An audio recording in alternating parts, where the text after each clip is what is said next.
Good morning. My name is Murray Keefe. I'm representing Grace United Church, and today's reading is from Exodus chapters 39 and 40, and I'll be reading from the NIV version of the Bible.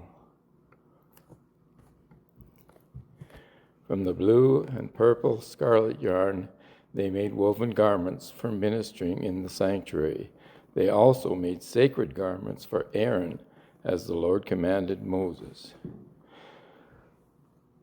They made the ephod of gold and of blue, purple, and scarlet yarn, and finely twisted linen.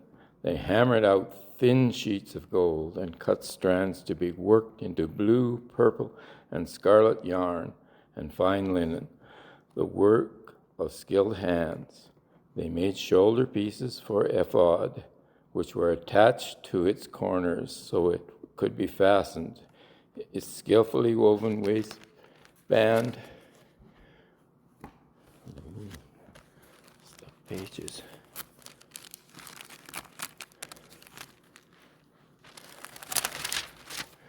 was like it, of one piece in the ephod, and made with gold and blue, purple, and scarlet yarn, and with finely twisted linen, as the Lord commanded Moses. They mounted the onyx stones in gold filigree settings and engraved them like a seal with names of sons of Israel. Then they fastened them on the shoulder pieces of the ephod as memorial stones for the sons of Israel, as the Lord commanded Moses. The breastpiece. They fashioned a breastpiece, the work of skilled craftsmen. They made the ephod of gold and blue and purple and scarlet yarn of finely twisted linen. It was square, a span long and a span wide, and folded double. Then they mounted 4 rows of precious stones on it. The first row was a carnelian, chrysolite, and beryl. The second row was turquoise, lapis, and lazia, and emerald. In the third row was jacinth, agate, and amethyst.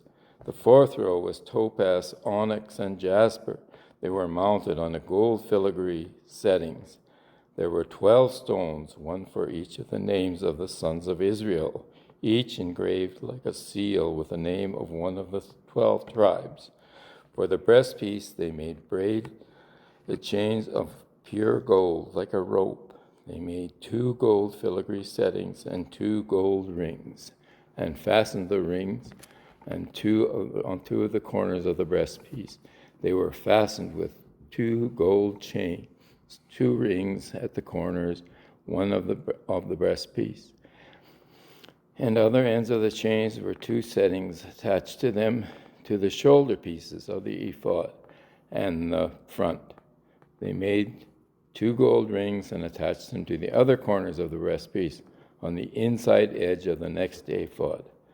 Then they made 2 more gold rings and attached them to the bottom shoulder pieces on the front of the ephod, close to the seams, just above the waistband of the ephod. They tied these rings of the breastpiece to the rings of the ephod with blue cord connecting the waistband so that the breastpiece would not swing out of the ephod, as the Lord commanded Moses. Other priestly garments. They made the robe of ephod entirely of blue cloth, and the work of the weaver, with an opening in the center of the robe, like an opening of a collar, and a band around the opening so that it would not tear. They made pomegranates of blue, purple, and scarlet yarn and finely twisted linen around the hem of the robe, and then they made bells of pure gold and attached them around the hem between the pomegranates and the bells, and pomegranates alternated around the hem of the robe to warn for ministering as the Lord commanded Moses. For Aaron and his sons, they made tunics of fine linen, the work of a weaver, and the turban of fine linen, and linen caps and undergarments of finely twisted linen. The sash was made of finely twisted linen, and blue and purple and scarlet yarn, the work of an embroiderer, as the Lord commanded Moses. They made the plate, the sacred emblem, out of pure gold, and engraved on it like an inscription on a seal, "Holy to the Lord." Then they fastened a blue cord to attach it to a turban, as the Lord commanded Moses. Then Moses inspects the tabernacle. So all the work on the tabernacle, the tent of meeting, was completed. The Israelites did everything just as the Lord commanded Moses. They brought the tabernacle to Moses, the tent and all the furnishings, its clasps, frames, crossbars, posts, and bases, the covering of ram skins dyed red, and the covering of another durable leather, and the shielding of a curtain, the Ark of the Covenant law with its poles, and the atonement cover, the table with all its articles, and the bread of presence, the pure gold lampstand with its row of lamps, and all its accessories, and the olive oil for the light, the gold altar, and the atoning oil, the fragrant incense, and the curtain for the presence of the tent, the bronze altar with its bronze grating, its poles and all its utensils, the basin with its stand, the curtains of the courtyard with its posts and bases, and the curtain for the entrance to the courtyard, the ropes and the tent pegs for the courtyard, all the furnishings for the tabernacle, the tent of meeting, and the woven garments worn for ministering in the sanctuary, both the sacred garments for Aaron, the priest, and the garments for his sons when serving as priests. The Israelites had done all just as the Lord had commanded Moses. Moses inspected the work and saw that they had done it just as the Lord had commanded. So Moses blessed him. Okay, now chapter 40, setting up the tabernacle. The Lord said to Moses, "Set up the tabernacle, the tent meeting, on the first day of the first month. Place the ark of the covenant in it. Shield the ark with a curtain. Bring in the table and set out what belongings on it. Then bring in the lampstand and set up its lamp. Place the gold altar on the incense in front of the ark." Stuck again.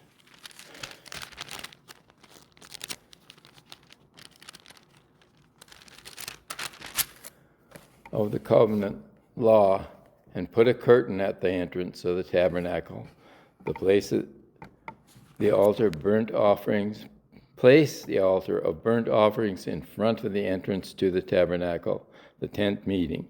Place the basin between the tent of meetings and the altar, and put water in it. Set up a courtyard around it, and put a curtain at the entrance to the courtyard. Take the anointing oil and anoint the tabernacle and everything in it. Consecrate it, all its furnishings, and all will be holy. Then anoint the altar of burnt offerings and all its utensils. Consecrate the altar, and it will be most holy. Anoint the basin and its stand, and consecrate them. Bring Aaron and his sons to the entrance of the tent of meeting, and wash them with water.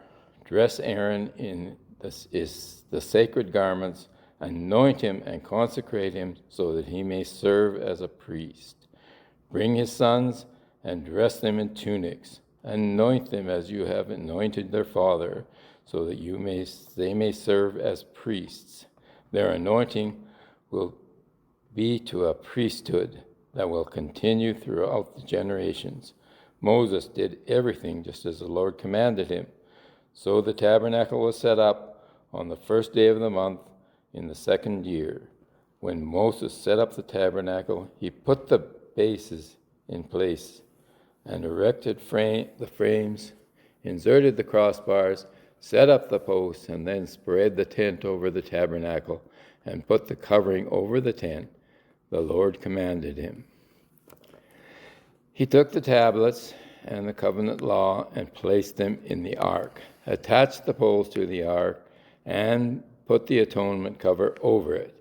Then he brought the ark into the tabernacle and hung the shielding curtain, and shielded the ark of the covenant as the Lord commanded. Moses placed the table in the tent of meeting on the north side of the tabernacle, outside the curtain, and set out the bread on it before the Lord, as the Lord commanded him. He placed the lampstand in the tent of meeting opposite the table to the south side of the tabernacle, and set the lamps to be before the Lord, as the Lord commanded him.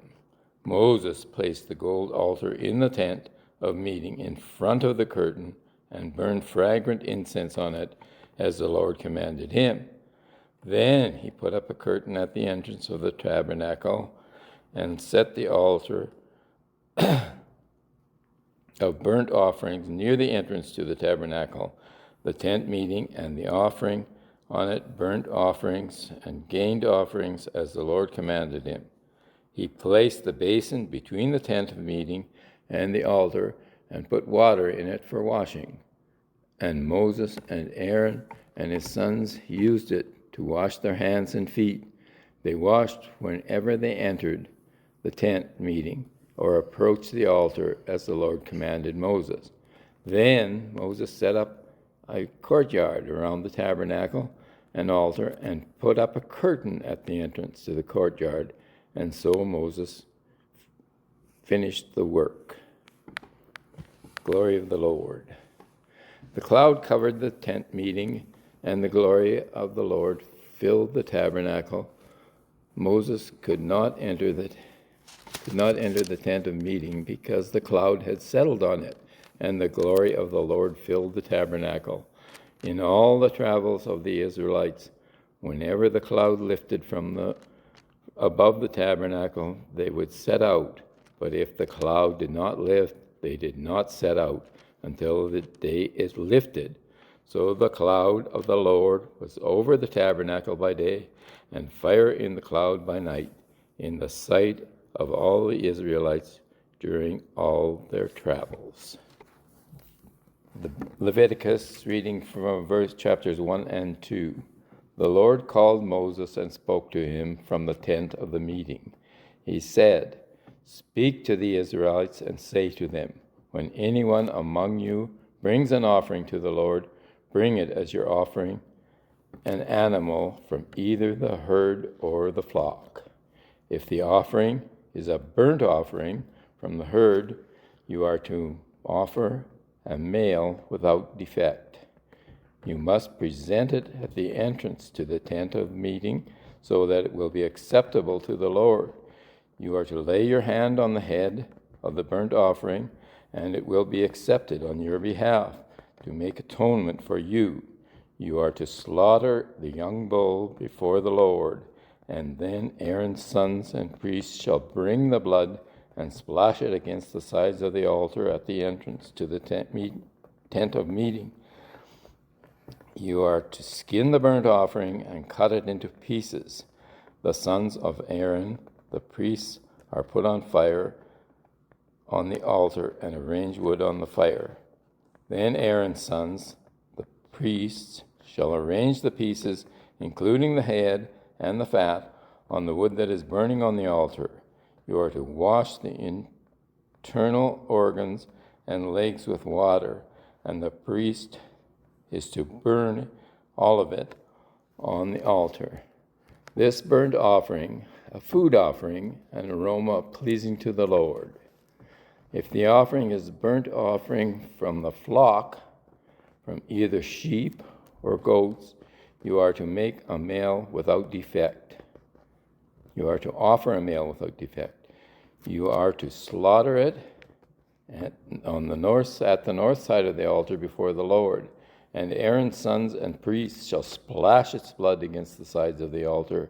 You are to cut it into pieces, and the priest shall arrange them, including the head and the fat, on the wood that is burning on the altar. You are to wash the internal organs and the legs with water, and the priest is to bring all of them and burn them on the altar. It is a burnt offering, a food offering, an aroma pleasing to the Lord. If the offering to the Lord is an offering of birds, you are to offer a dove or a young pigeon. The priest shall bring it to the altar, wring off the head, and burn it on the altar. Its blood shall be drained out on the side of the altar. He shall remove the crop and feathers, throw them down east of the altar where the ashes are. He will tear it open and by the wings, not dividing it completely, and then the priest shall burn it on the wood that is burning on the altar. It is a burnt offering, food offering, an aroma pleasing to the Lord. Now, chapter 2. When anyone brings a grain of offering to the Lord, their offering is to be of the finest flour. They are to pour olive oil on it and put incense on it and take it to Aaron's sons, the priests. The priest shall take the handful of flour and oil together with incense and burn this as memorial portion on the altar. Food offering, an aroma pleasing to the Lord. The rest of the grain offering belongs to Aaron and his sons. It is the most holy part of the food offering presented to the Lord. If you bring a grain offering baked in an oven, it is to consist of the finest flour, either thick loaves made without yeast and with olive oil mixed in, or thin loaves made without yeast and brushed with olive oil.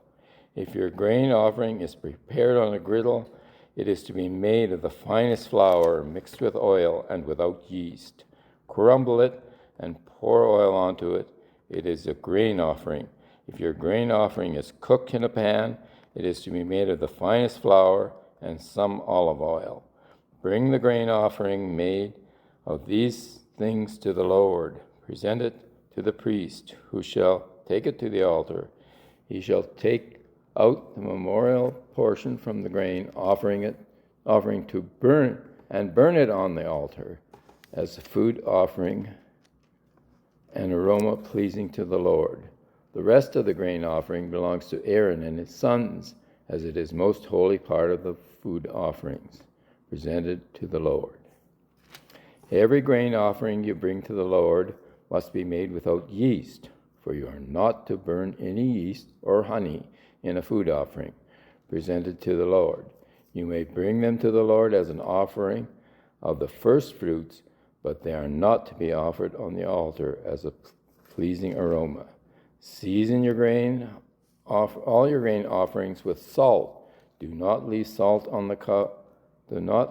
salt of the covenant of your God out of your grain offerings. Add salt to all of your offerings.